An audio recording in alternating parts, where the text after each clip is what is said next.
Collet, bonjour. Bonjour. Merci de venir témoigner pour Femmes et Entrepreneurs. Alors vous avez quand même un parcours assez impressionnant. Vous avez été expert comptable très très jeune, vous avez dû attendre pour avoir le diplôme parce qu'il faut avoir 25 ans pour être expert comptable. Qu'est-ce qui vous avait amené à choisir cette voie de l'expertise comptable?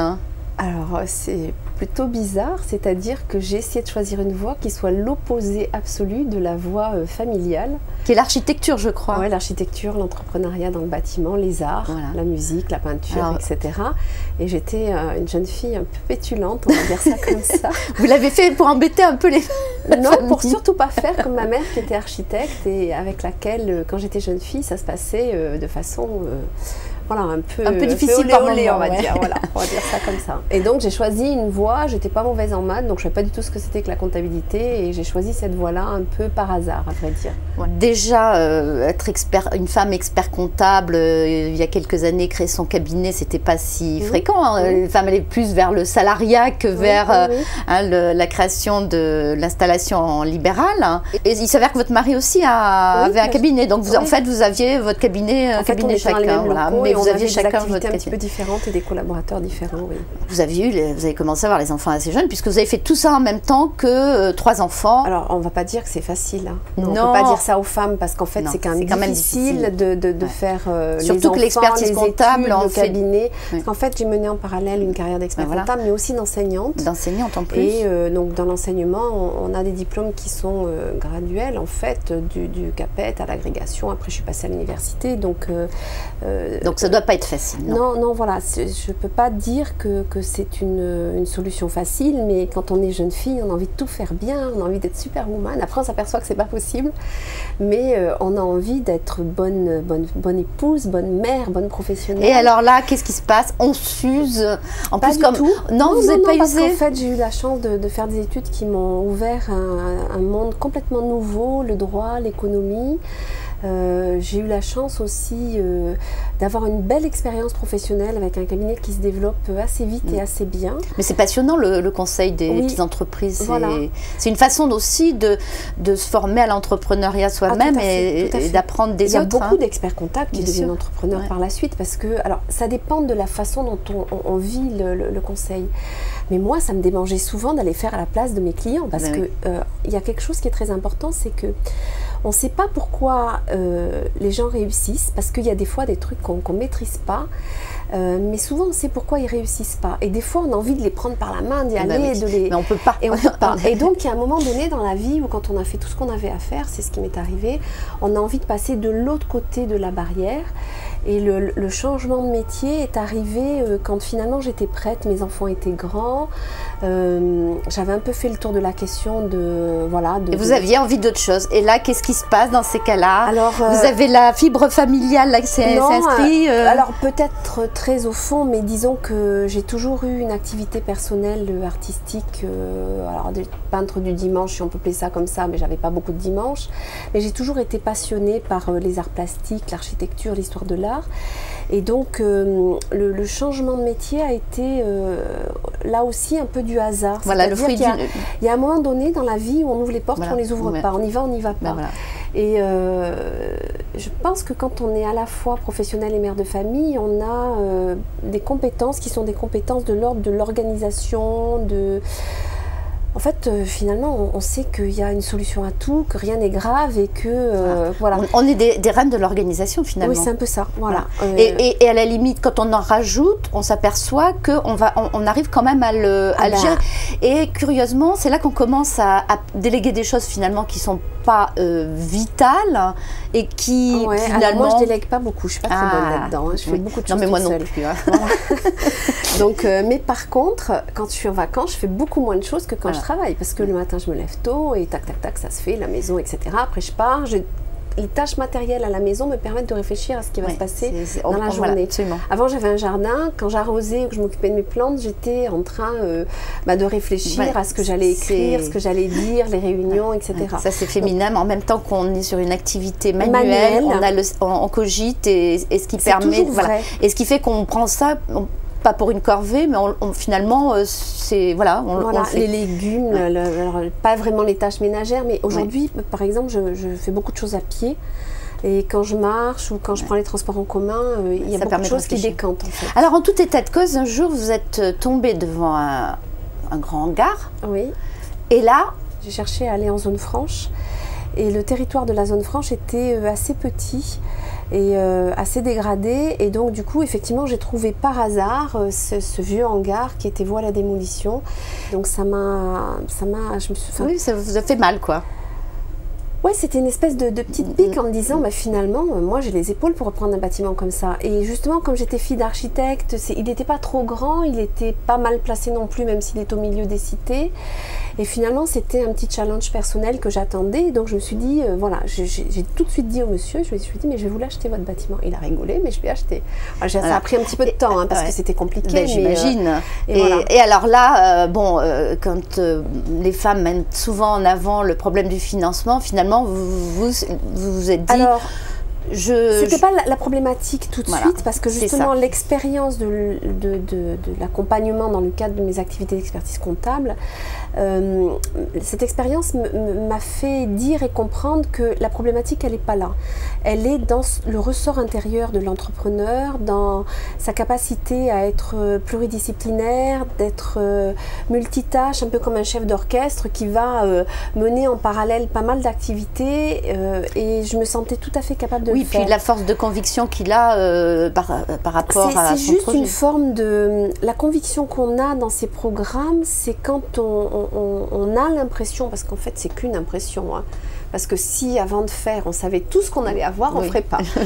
Donc en fait c'est une forme de conviction intérieure qu'on va être capable de maîtriser les tenants et les aboutissants du projet.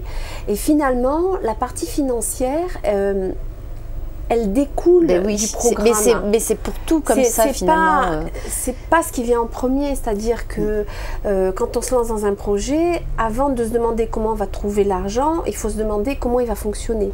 Et il faut regarder le marché, les développements économiques. Moi, je regarde d'abord les recettes, voir comment ça va s'articuler, les budgets, je suis dans des équilibres économiques. Et finalement, les financements arrivent une fois qu'on a trouvé tout ça. La décision de me lancer dans Station Alexandre, qui est mon premier programme, elle est totalement irrationnelle. C'est que de l'intuition. C'est le bon truc pour moi. J'ai envie. Voilà, j'ai envie d'y aller. Mais de toute façon, voilà, c'est l'envie qui fait la réussite. C'est aussi le patrimoine. C'était un bâtiment qui était caché. J'ai eu l'impression de découvrir une pépite, un truc, voilà, une espèce de chance. Vous avez découvert un petit trésor. Ça m'a fait souvent ça. C'est-à-dire que le coup de cœur aussi. C'est beaucoup d'intuition. Et je pense que les femmes, c'est la seule différence qu'on a par rapport aux hommes. Toujours avec des valeurs, moi que je qualifie quand même aujourd'hui de féminines, c'est-à-dire de faire des choses aussi éthiques. J'aime pas trop le terme éthique, mais oui, oui, et puis qui soit utile. Là, vous avez. Alors, je pense que c'est pour des territoires un peu défavorisés ou qui sont... parce que moi j'ai rencontré beaucoup de femmes entrepreneurs à la fin de ma carrière et maintenant. Je pense que les femmes font ce qu'elles ont envie de faire à leur façon de faire. On fait ce qu'on est. Et c'est tout aussi vrai pour une jeune femme qui va devenir pâtissière que pour une jardinière, que pour quelqu'un comme moi qui a quand même un bagage assez solide au niveau juridique, comptable, etc., qui a quand même de l'expérience. On fait en fait ce qu'on est. On ne fait pas ce qu'on a envie que les autres regardent. Et on défend nos propres valeurs. Et on reste soi-même. Voilà. Et nos valeurs en tant que femmes sont des valeurs forcément de partage, d'humilité, parce que quand on est mère de famille, on gère tout comme on peut, on ne fait pas ce qu'on veut, c'est toujours à la petite semaine, on fait mal des fois. Moi j'ai oublié mes enfants à l'école, j'ai probablement été une très mauvaise mère, mais j'ai fait comme j'ai pu, et avec beaucoup d'énergie.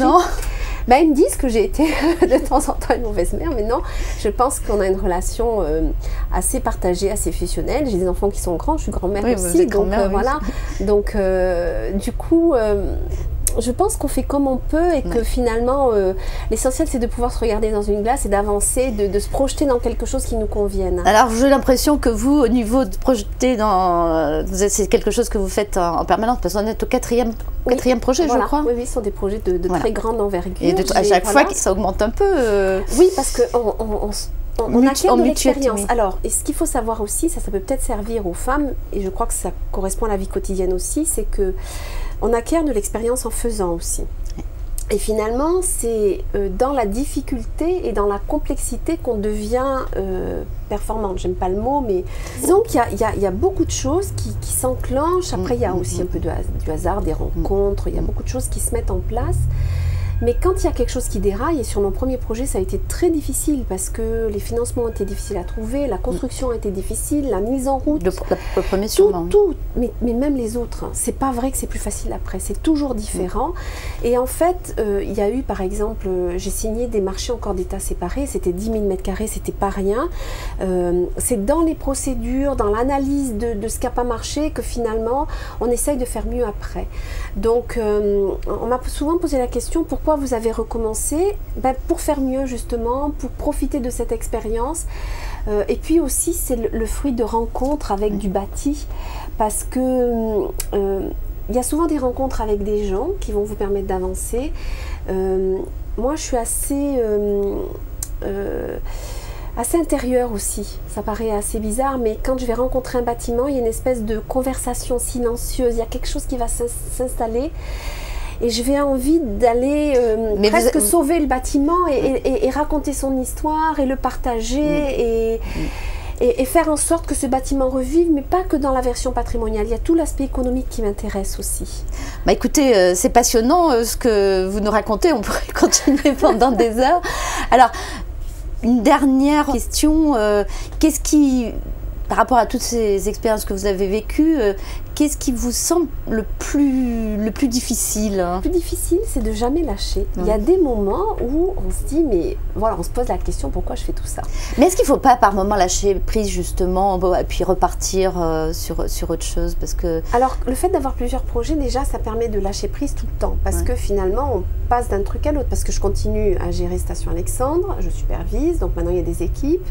J'ai un projet dans le Var, dans les Alpes-Maritimes, dans le Gers, dans les Hautes-Alpes, enfin bon voilà. Donc j'ai des choses qui arrivent, on me propose plein de choses aussi. Donc finalement le lâcher-prise, il est de fait parce que en passant d'un projet à un autre, on lâche prise. Non, le plus difficile, c'est il y a des moments où ça se goupille pas bien, où c'est... Et puis c'est toujours en même temps, et donc c'est toujours donc il faut aller chercher au fond de soi-même, voilà, le moyen de dépasser ça. L'énergie d'aller dépasser sa fatigue. Voilà, en ce moment, la rentrée, c'est épuisant parce que tout arrive en même temps. Là, j'ai fait ces jours-ci beaucoup de routes, par exemple, en défendant des dossiers sur des points qui sont vraiment délicats, qui peuvent être des problématiques d'urbanisme, de financement, de signature de marché.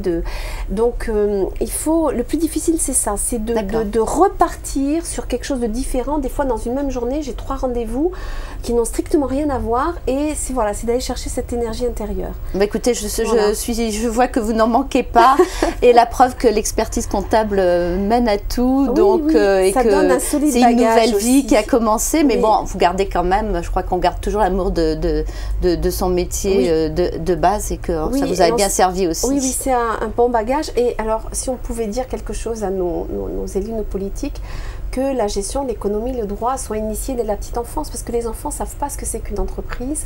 C'est vrai. Et je pense que ça manque dans la formation, au même titre que l'instruction civique, la civilité, voilà. Complètement. Voilà. Bien, merci beaucoup Sylvie. Et puis écoutez, j'espère que vous aurez beaucoup de programmes de ce genre à l'avenir. Je suis sûre que vous avez toute l'énergie qu'il faut pour les mener à bien. Merci beaucoup.